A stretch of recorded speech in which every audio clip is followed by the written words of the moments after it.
السلام عليكم ورحمة الله وبركاته. أردفتو تكينيا الرس ولتدي بني جرا الرس وانا ردا ولتدي بني. إذا كم بيكم سوشيال ميديا كان رتي جري سودوتا بروتستانتوتا جري أرثوذكسوتا مسائل سوبا جرا دوكازو أملين إسني بروباغندا سوبا أسيفتشي أوفو أملين إسني يسوع كريستوسين كان واق إنتاني واق أجتشو أملين إسني أكو مسينر جتنو. كان رتي الرس فيديو بوهارسوف بشرنسيسو واي جرا كيسا وان qabanne dhufneef warri mana kana faaraatatan ammas subscribe gochuun jajjabeessaan isiniin jedha.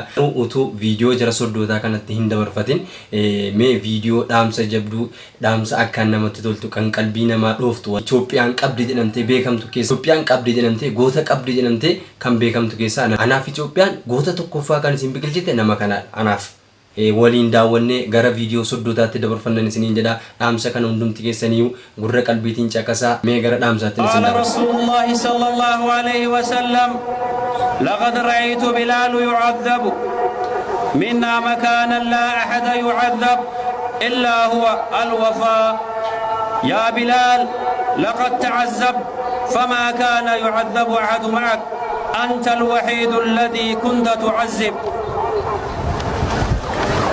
والله ماذا قال أشراف مكة كبار مكة وكبار الصحابة بلال اسعد وفوق الكعبة وعظم في إيجا كذا جيسن أبدي قدام كبا والله دام سأكان جبدو أفان عربي فاتين عيد الأضحى إن قدرتي كان إني دام س كان دبرسي كان تيبا مقالة دري دواء جو رجع كم سينر كتان نمسين اللي أكاسيتي لالتنو ميتي يو إرجسي اللي إجا هنتاني لالتن نما أكاسيتي ميتي نما أكان بريدا نما أكان جبا سينا ساتو كفايتو أجفتني جينو جتاجر وجتشو مقالة دري دواء كيستي ني أجرا وجينو جتاجر وجي غوتا سجتشيزو نما أكاسيتي مالي ربين أنغو ساكسا بركة كاو في جنة كان تعلم دبلو في جناني أنا فيها والله إثيوبيان غوتا قبدي كان يسين جنمتو نما كندا أسمانيكا كنتيبا مقالة دري دواتين أبو كدر جوهرين وننو جنو ربي أمري كامل سيفا إرسو ربين أمري كسا بركة كاو وجيه كسا بركة سيفا كاو جنة برد برا كانت أنسونيكا أكما بيكمو يجرى سدوتا كان أكام برجداني هاويلان إيقادا جرتو ميغار فيديو تنسين دبرسا إن كل فيناتي من إجماع قلبيتنا داودا.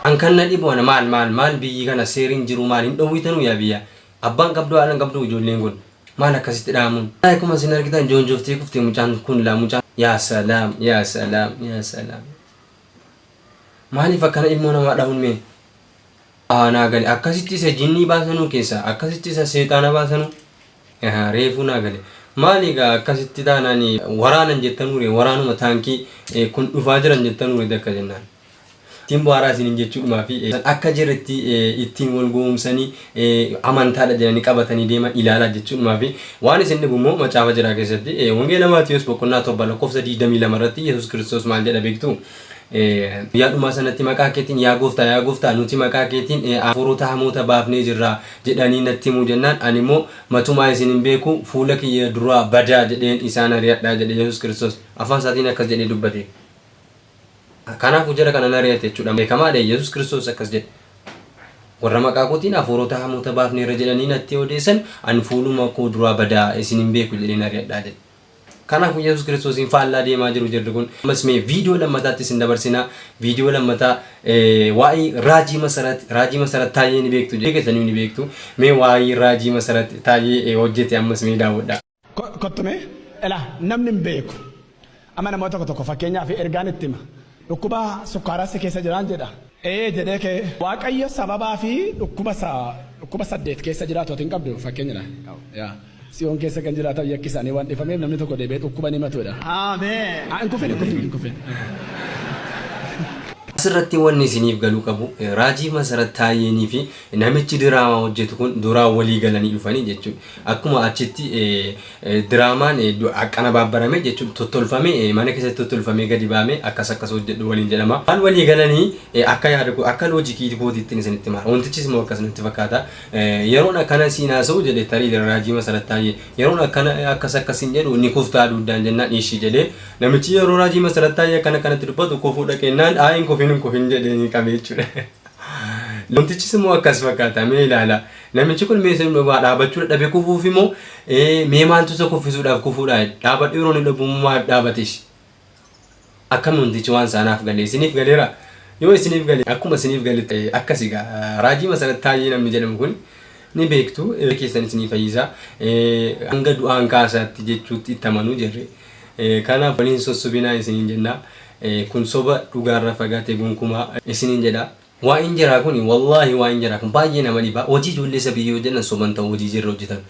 Kana inni jirri amantiidha jedhanii amantii uummata islaamaatti odeessan karaa dhugaadha nuti gannatatti gala jedhanii uummata islaamaatti odeessan jechuudha uummata muslimaatti.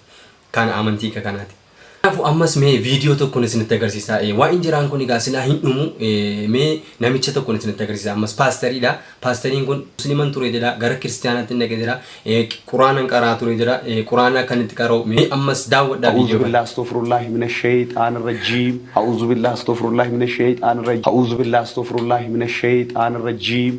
Ammas akkuma dhageessan soba propagandaan jira, sobni jira, itti fufee jira ammas maal jedha namichi kun wanti inni dubbatee quraana akkasittiin qaraa ture jedhee sooshaal miidiyaa jira irratti dubbataa jira. Musliman ture quraana qaraa ture jedha. Nu wanni nu dhibu nuti. Astaghfirullah a'udhu billah wanni inni dubbatee amma fakkeenyaaf warri quraana beektan wanni inni dubbatee quraana rabbii keessa jira. Argitanii jirtu bakka akkas jedhu. Quraana bakka akkas jedhu illee nagarre. Walumaa galatti namichi kun akka muslima hin taane ofuma ragaa ba'uu isaati godhu. Maaliif yoo jettanii namichi kun utuma muslima ture illee muslima quraana qaruu hin turre. Muslima maan beekne jira miti egaa muslimni tokko kan amantii islaamarra quba hin qabne waa tokkitti. As yoo taa'u malee inni muslima quraana qaruu hin turre gonkumaa.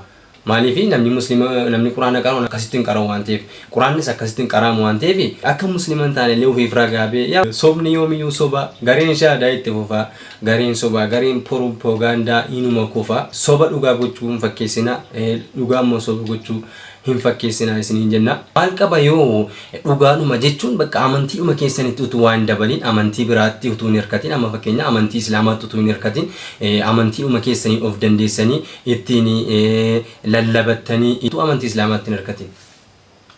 Of hin danda'u amantiin keessan. Gonkumaa of hin danda'u. Maaltu mee muslima fakkaachuu amantii muslimaa xiqqeessuutti isin geessa. Muslimni kana godhaa jira.